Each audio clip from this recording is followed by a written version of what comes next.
let me assure you that our priority will remain to ensure stability and security. In order to ensure the security and continuing stability, security for Canadians. Galactic Empire! So this is how liberty dies. With thunderous applause.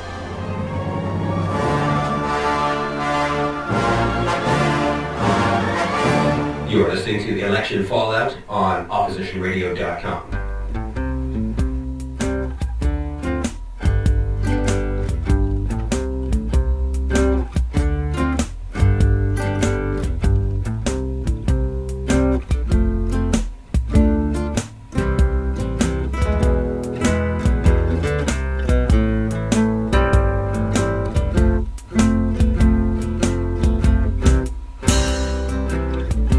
Don't you ever think of me when you're outside strolling? Don't you ever wave the flag when we're rocking and rolling? Don't shit when you eat, my friend. Who said it was hard to climb a peak that you can't see? I'll tell you it's an easy thing when it's you and me. But don't shit where you eat, my friend. A little food and drink, nothing too fancy. Lamb, veal, and some good old wine. This is the life for me. But don't shit where you eat, my friend.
Don't shit where you eat, my friend.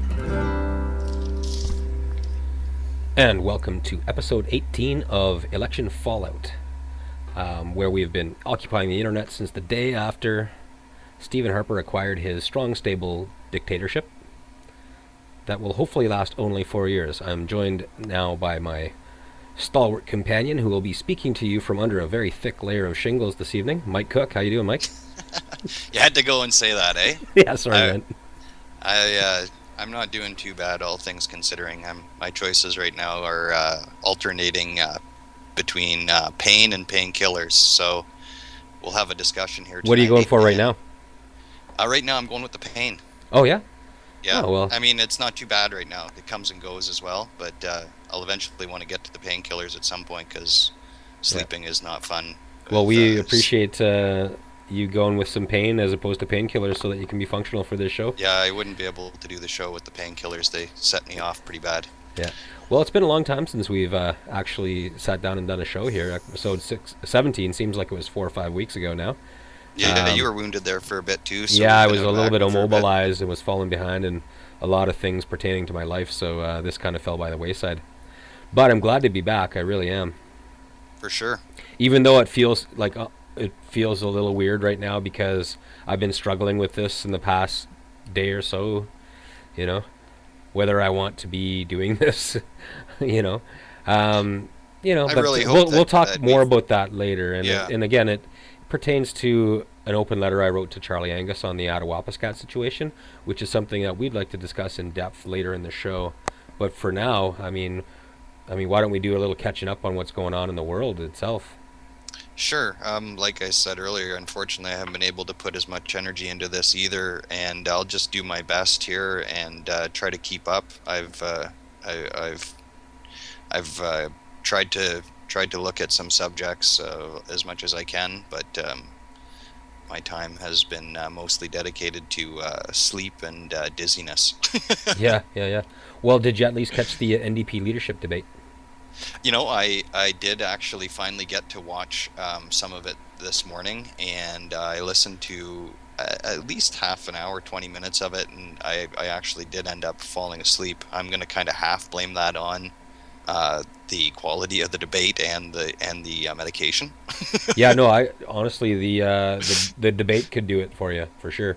Yeah, I probably might not have needed the It medication. may not I function actually as fell it asleep may not and I function. still- Yeah, it may not function as a painkiller, but it sure was a sedative. I'll tell you right now, it was kind of a strange experience because I fell asleep listening to the debate, and I could still hear it while I was asleep, and it felt like I was there, and Yeah. I was giggling a few times because I remember even thinking, why is this stage so crowded? Yeah. It feels like some Funny. people are there to make a few statements, and I'm imagining they won't be in the race the whole way. Oh, geez, I hope not, eh? But then again, there's no real race. There's gonna be some events, and then there's gonna be a convention, and then there's gonna be a vote, and then it's gonna be done.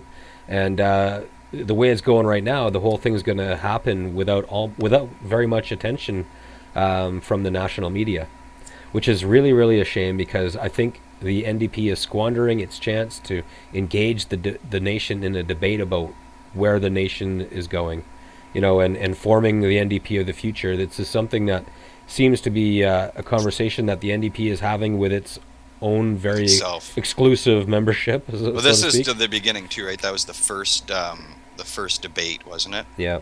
Well, it's the first debate, and it was on the economy, so it's an odd topic to choose for your first debate, really. Well, the economy is very important. It's really certainly the most important issue, but when you're introducing all of your candidates as people to hopefully a whole bunch of people that are going to watch it, it's an odd topic. It just really is an odd topic because, it doesn't lend itself well to identifying the candidates and their style and their personality, and when you have 9 people on the stage, that's also difficult too. It was 2 hours. First hour was in French, first hour was in English, second hour was in French. I didn't watch the second hour. I didn't get to it, but honestly, if there's nothing that struck me in the first hour as something that would make me as good enough to stay tuned for the second hour, it's not my fault I didn't watch the second hour. You know what I mean? But there were some noteworthy incidences there. But first and foremost, you mentioned that the stage was crowded, and I agree with you. I think perhaps too crowded. In order to get into this leadership race, you had to plunk down 15 grand, and you're in. You know what I mean? Right.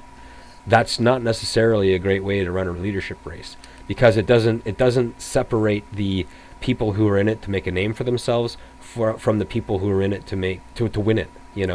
And personally, I would have rather watched a debate with fewer candidates that were serious rather than have to watch a whole bunch of Martin Singh, you know what I mean, or Romeo Saganash. These are people that or Nikki Ashton, you know what I mean.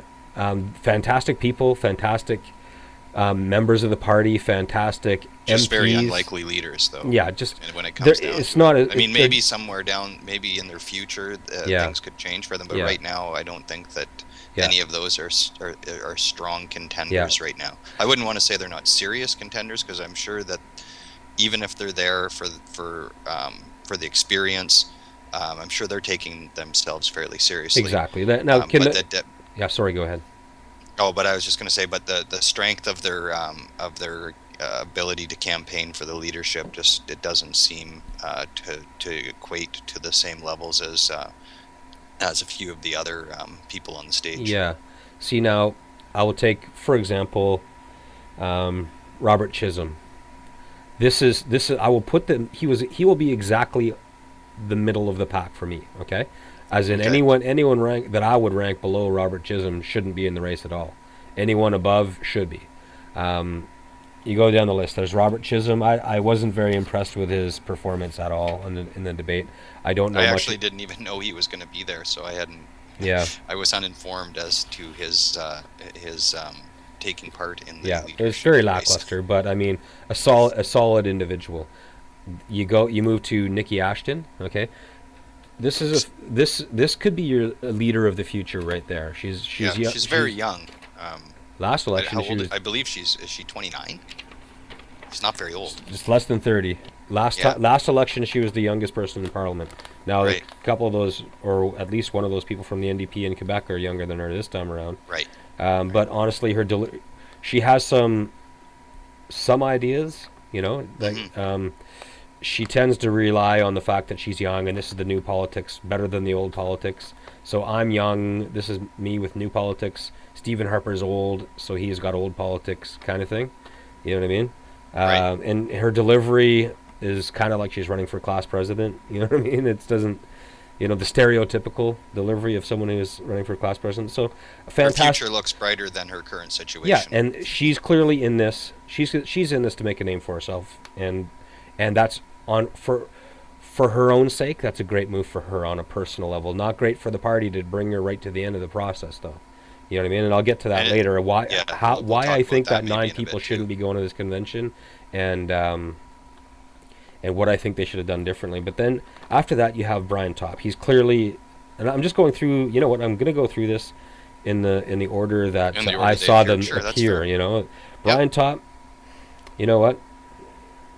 No question, he is, if not the odds-on favorite, one of the favorites. And his performance, I mean, from the bit that I saw, it was definitely stronger than a lot of other performance that was out there. I agree with that. He's not polished. He's not a polished politician. But then again, it's a well-known fact that he's never run for anything in the past. So it's true. So we don't expect him to be polished. A background, at least in public speaking, to some extent, and he did look, able to deliver messages. Anyways, yes. We'll have to see if he can jump that hurdle and become an elected politician at some point in his future. On the economy, he's trotting out a lot of the ideas that we are very familiar with from the 1970s. We've heard Ed Broadbent say all of this stuff before. Mm-hmm. What I like about Brian Topp is that he represents the party's conscience. You know what I mean? He thinks that they can win without moving right, and that's great, because other people think they can win. They can't win unless they move into the center of the spectrum or right of center. I think they are right. In the center. He's definitely the candidate that represents the more traditional aspect of the NDP's base or foundation. Yeah.